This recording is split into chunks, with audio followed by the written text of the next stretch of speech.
Hi, welcome to PD and Pieces. Today we're going to be asking and answering the question of what are digraphs?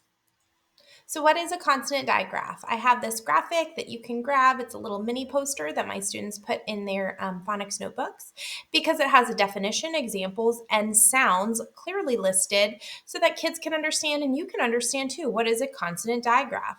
Consonant digraph defined is two consonants that represent one sound. And I always teach my kids that. Two consonants that make one sound. And they use their hands and they do that little thing so that they can remember what's a digraph? Two consonants that make one sound. Examples include SH, TH, CH, WH, CK, PH. There's other digraphs too that we can get to in just a little bit, but those are just some common examples. And so you can see here using sound boxes or Elkonin boxes, the sounds that these digraphs represent. So you see the SH in one sound box because it makes one sound, sh. You also see the LL in one sound box because it makes one sound, oh. In the word shell, we only have three sounds, sh, oh, shell. How about bath? We see a digraph at the end, and hear that digraph, two letters, one sound, b, a, th. Three sounds total in the word bath, even though there are four letters. So what are digraphs? Can you give me a simple definition? Two letters that make one sound. Hopefully you can do that now.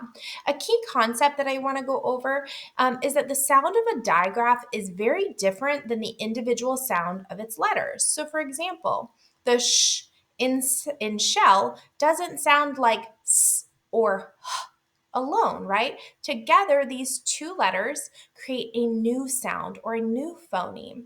So it's important to recognize these as units. Sometimes they're called buddy letters, but they are units of letters that are together and create a new sound. So let's talk about some common digraphs. You'll see them all here, SH, CH, TH, CK, WH, NG, PH. Then we have our floss digraphs of FF, LL, SS, ZZ.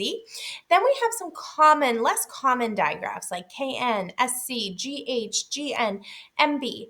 And what's important to know is that these two letters represent one sound. So SH says sh, CH says ch, TH says th or v, CK says k, WH says w, NG says ng, PH says f, FF, LL, O, SS, S, ZZ, Z, KN says n, SC says s, GH says g, or f, GN says n, MB says m.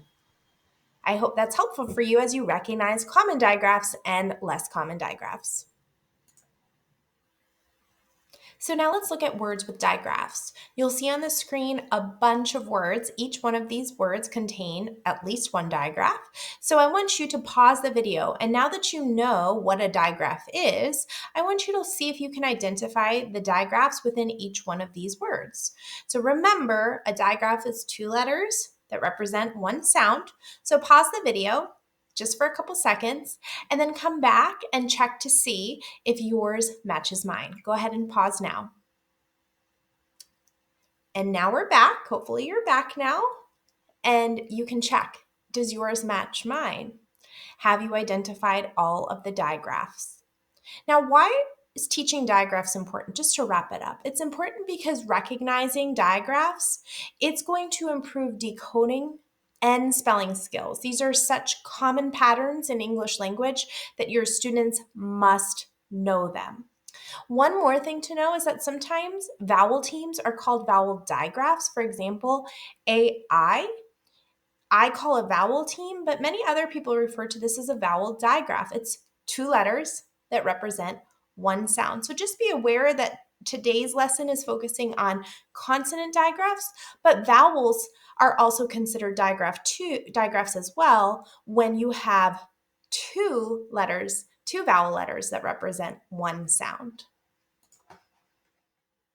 And just one more thing to note about digraphs. The word digraph, we can learn so much through morphology or word parts. So I just wanted to point this out, is that the word digraph is made up of two Greek morphemes or word parts, di meaning to and graph meaning to write.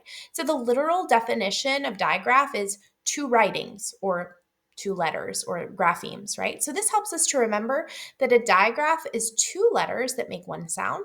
If you teach your kids this, then once you get to the trigraphs, you can apply the same type of knowledge. Well, what does tri mean? Tri means three. What does graph mean? To write. So three writings, what does that mean? Oh, it must mean three letters that make one sound. But that is for another video.